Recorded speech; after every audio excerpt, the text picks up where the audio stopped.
Tengan un cordial saludo, mi nombre es Yacid y mi compañero Bruce, quien somos de la institución educativa Constantino Carvalho. Les damos la bienvenida a Voces del Abismo, el podcast que está dedicado en las leyendas y mitos más impresionantes del Perú, los cuales nos rodean en nuestra vida diaria, que te puede pasar a ti y a muchos otros. Aclarando que no tenemos la verdad por completo, tan solo serán testimonios, así que mejor comencemos con la sección de leyendas. Comenzamos con la leyenda La Viuda Negra. En nuestra antigua Lima, por los años 30, hubo un hecho que pasó de boca en boca por todos los vecinos de la calle Las Cruces en el Jirón Huánuco. Está ubicado en Barrios Altos. Un joven de esta zona, que era muy bien parecido que iniciado por los jóvenes dispuestos a casarse de esa época, se encontraba paseando, cuando de pronto se encontró con una dama muy guapa y que lo impactó a primera vista.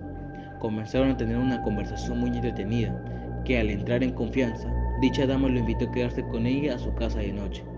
El joven muy entusiasmado aceptó la invitación.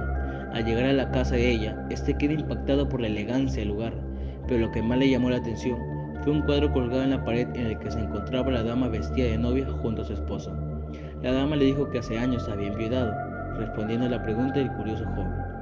Por la madrugada, y después de haber estado con ella, el joven se despierta muy aturdido y sale del lugar hacia su casa, sin recordar dónde estaba o qué había pasado. Ya el siguiente día, ya recuperado, recuerda todo y también que había dejado su reloj de oro debajo de la almohada en la casa de la dama, dirigiéndose para allá a recogerlo. Al llegar, se da con la sorpresa de que solo había matorrales y casas y ruinas por el transcurso del tiempo. Se dirigió a la comisaría más cercana y pidió que la acompañara un policía. Al llegar, se armó un alboroto, pues vecinos del lugar indicaban que nadie vivía allí. Solo una señora cuenta la historia de una mujer que se acerca a los jóvenes Don Juanes cuando estos andan deambulando por las calles en busca de alguna conquista. Aparece esta dama que los lleva a su supuesta casa, donde los invita a pasar la noche. Esta dama era conocida como la Viuda Negra. El joven logró encontrar su reloj debajo de unos adobes que lo habían servido como almohada. Quedó tan afectado por la impresión que tuvo que ser internado en un hospital psiquiátrico. También se contaba la aparición de esta mujer a algunos taxistas que le subían a su transporte, desapareciendo del taxi al pasar por un cementerio. Hay una leyenda conocida en Iquitos que se le conoce como Azucena, el Tunchi de la carretera. Las historias de terror nos encantan, y quien en Iquitos no ha escuchado alguna vez hablar de la tenebrosa historia de Azucena y sus apariciones en la carretera de Nauta. Para algunos moradores de esa zona, estas apariciones se convirtieron en sucesos casi cotidianos. Sin embargo, la mayoría de las personas se muestran escépticas ante este tipo de casos paranormales, hasta que lo viven en carne propia. En esta oportunidad trataré de contarles esta peculiar leyenda urbana. Ahí les va. Aquel día fue un día de perros para Antonio Vela Pizango, de 29 años. El día pareció alargarse muchísimo más de lo previsto y comenzaba su ansiado viaje de vuelta a casa. Antonio sintió un tonificante aire nocturno que lo despertó un apetito voraz, y el olor a comida fue particularmente bienvenido. En ese instante solo pensaba en la cena que le esperaba al llegar a su destino, percatándose que todavía le faltaba un buen trecho de camino, cuando de repente, justo enfrente de su vehículo, a unos 200 metros, estaba una mujer, quien lo observaba sin mover un solo músculo. La luz del faro del motocar le permitía ver que vestía una especie de camisón blanco, con una manta amarrada y un bastón de apoyo. Por la oscuridad no llegaba a ver su rostro completo. Estaba descalza, sobre el pavimento, con los brazos caídos en los laterales y la cabeza ligeramente agachada. Lo que sí vio fue que era una chica alta, de piel muy pálida y cabello oscuro. Antonio le pegó un grito y levantando la mano le hacía señas para que se retire de la pista. Sabía que ella lo miraba, pero fue lo primero que se le ocurrió hacer. Esa mujer no se inmutó ante sus aspavientos. Entonces Antonio, que estaba muy nervioso, temblando, totalmente desbordado por la situación, optó por detenerse unos metros atrás y caminó hacia ella. Quizá la pobre chica necesitaba ayuda, así que un tanto acojonado por su espectral figura, se fue acercando, y mientras esto sucedía se aclaraba su silueta y su rostro. Lucía particularmente con una lozana hermosura. La parte baja del vestido parecía estar sucia, con barro y algo rojizo que no supo interpretar. Tenía un rostro que le pareció agraciada. Era una mujer joven, mostraba signos de mucho cansancio, tal vez. Se acercó un poco más y lo que vio lo heló el cuerpo de pies a cabezas. La chica no tenía mirada. Sus ojos eran completamente blancos e inexpresivos. Parecían no poseer pupilas. Antonio estaba totalmente aterrado. Se paró en seco a escasos metros de ella y en menos de un segundo aquella mujer pasó de un estado de inquietud a correr hacia él de una forma sobrehumana. Antonio sintió que no tenía control sobre sí. El miedo lo paralizó, e inmediatamente que ella lo tocó, le invalidó una rara sensación de tranquilidad. La joven mujer le suplicó que la llevase y Antonio sin mayor oposición accedió.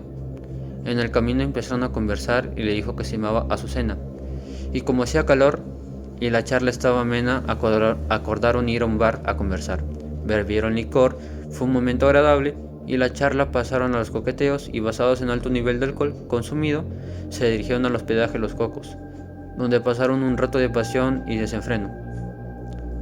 Después de tener relaciones íntimas, la joven le pidió que la regresase al lugar donde la había conocido.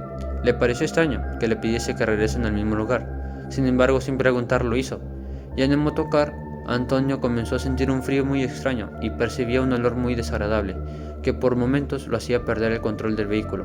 A pesar de ello, continuó manejando mientras ambos charlaban.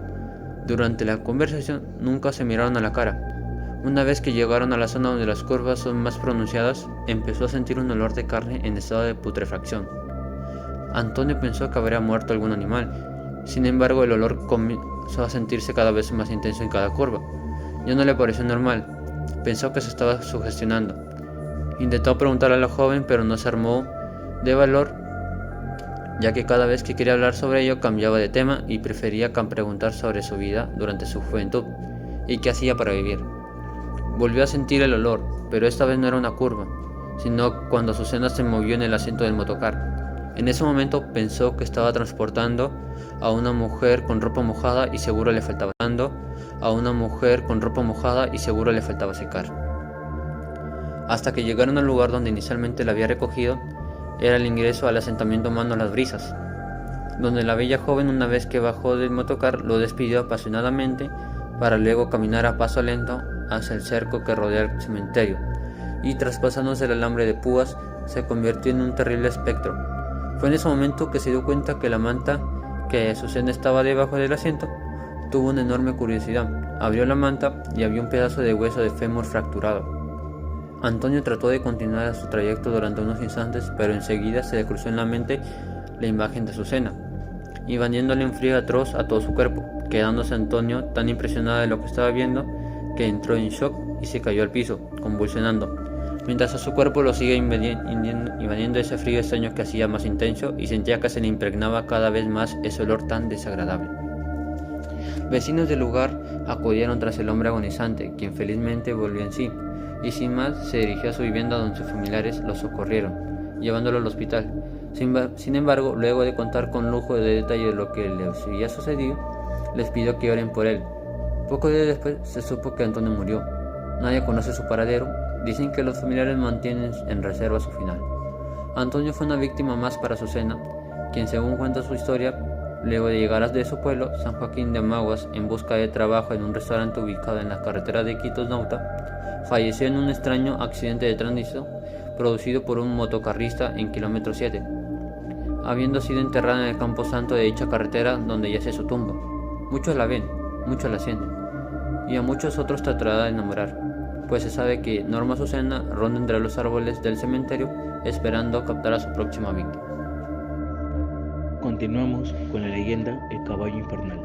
Esta historia relata los sucesos que ocurrieron en el actual asentamiento humano de Juan Pablo II, en Lomas de Caraballo, cuando tenía pocos años de fundado y todavía no estaba tan poblado como ahora. Cuentan las personas antiguas que alrededor del colegio Juan Pablo II solía observarse tan solo 4 casas bastante aisladas, 2 en la manzana C y 2 en la manzana F.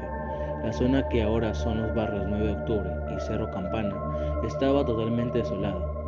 Justo donde ahora vive la señora Jessica, en la manzana B1 del 9 de octubre, hacia abajo, había un hueco bien profundo, por donde los habitantes de ese entonces tomaban como un atajo para transitar. La mayoría de las personas que no iban hacia el relleno sanitario, o las personas que veían a recoger el menú en el comedor de Juan Pablo II, dicho comedor ya no existe, ahora es la casa del señor Tello, tomaban este atajo. Al costado de este comedor vivía la familia Yupanqui, quienes siempre comentaban que cosas raras y extrañas pasaban en este camino en las noches. Ellos, que estaban cerca de la carretera, decían: entrar a la noche se oían pasos de caballo junto a insoportables lamentos de cabra.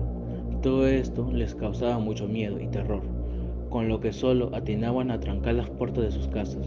Solo los perros del vecindario se atrevían a salir sobre estos malos espíritus. Cuentan que en una oportunidad el señor Javier Mendoza, quien trabajaba en la granja Farfán en San Benito, pasaba por aquel lugar a medianoche, cuando de pronto empezó a sentir una extraña sensación de miedo y pavor.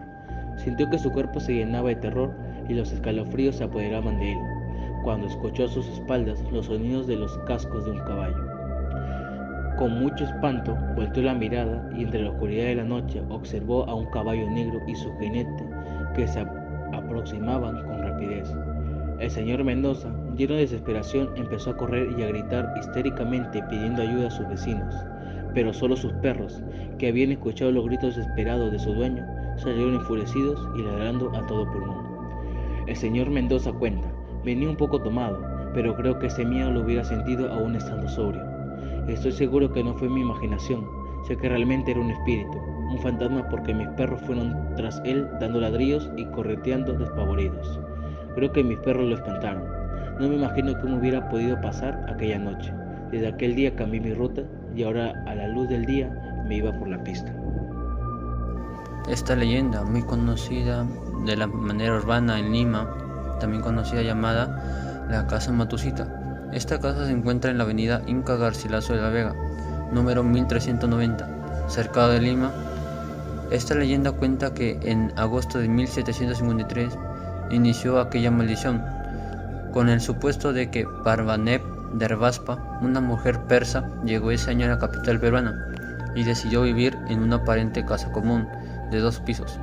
Esta dueña de la vivienda era una bruja, quien realizaba curaciones a los visitadores del lugar. Se decía que sus poderes eran satánicos, por lo que la Santa Inquisición la asesinó en la hoguera.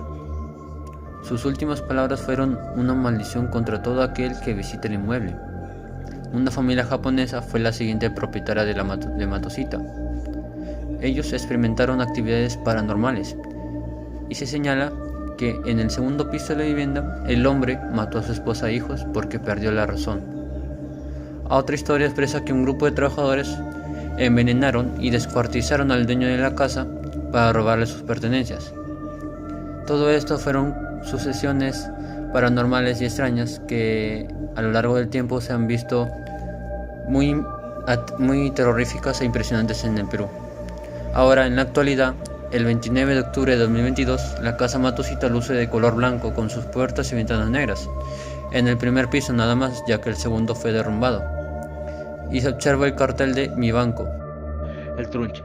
Según cuentan los lugareños, el Trunche es el espíritu de un hombre atormentado y que ahora vaga totalmente endemoniado entre lo profundo de la exótica selva, acercándose lentamente a sus víctimas sin emitir sonido alguno, y cuando ya está cerca de aquellos que se atreven a andar solos por la selva, silba, anunciando la muerte del que lo escucha. Cuenta la leyenda que su alma endemoniada, que se hace presente a través del sonido en forma de un silbido de ave, vaga por las noches oscuras de la selva como alma en pena. Algunos dicen que podría tratarse de una simple ave, otros se van más por lo espiritual y dicen que es un espíritu del mal diablo, que goza aterrorizando a la gente. Por lo espiritual y dicen que es un espíritu del mal diablo, que goza aterrorizando a la gente. Aún así, nadie lo ha visto, y todos lo reconocen con temor cuando en plena oscuridad se empieza a escuchar el silbido penetrante, que por instantes se pierde en lo profundo del monte a lo lejos, pero vuelve a silbar ya en el techo de una casa o a la orilla de un río. Los nativos que conocen la historia dicen que si oís el silbido del Trunche, debe tener mucho cuidado. Nunca debe decir que no oyes nada. Si lo haces, su desgarrador silbido solo se hará más fuerte, sintiendo como su presencia se te acerca cada vez más. Eso sí, jamás se te ocurra responder su silbido. Si lo haces, el Trunche vendrá por ti a matarte de la forma más horrible e inimaginable. Burlarse de este ente o insultarlo puede costarte caro al desafortunado bromista, ya que lo hará enfurecer y entonces atacará con mayor insistencia. Lo perseguirá tanto que hasta el más valiente terminará entrando en pánico y podrá llevarlo hasta la locura o hasta la misma muerte. Quienes fueron los pocos afortunados de salvarse de morir, llevados por el Trunche, han perdido la razón, de repente por la aparición o el endemoniado silbido de su presencia. Sobre qué les pasa a aquellos quienes no lo lograron, es incierto. No se sabe si los abandona a su muerte o mueren de hambre, o devorados por algún otro animal, o sean devorados por el mismo Trunchi. Este mito es el siguiente: Muki el duende. De entre las historias de duendes más conocidos del Perú, la creencia del Muki es una de las más populares. Según la tradición oral, este pequeño hombrecito habita en los socavones y galerías en las minas, aunque mucho se difiere respecto a las descripciones de este mágico ser, pues se cree que puede transformarse en un animal o un hombre blanco y rubio, según la cosmovisión andina. El Muki es un hombre pequeño y fornido. Su cabeza está unida al tronco y no tiene cuello. Es de rostro muy blanco y colorado, cubierto de vellos y barba blanquecina, larga, alcaparrosa y posee cabellos rubios brillantes y largos. Existen muchas creencias relacionadas con el Muki. Algunas aseguran que este duende minero determina lo favorable o desfavorable que puede resultar en una mina. Y otros afirman que esa criatura suele engañar a los trabajadores, ofreciéndoles encontrar oro y plata a cambio de favores. O sea, es decir, a cambio de que no sean engañados, o si no tendrán la consecuencia de su propio asesinato. Y bueno, hasta aquí termina nuestra historia, con hechos basados por experiencias de personas mismas que hemos mencionado. Gracias por escuchar y esperamos volver con mejores historias para ustedes.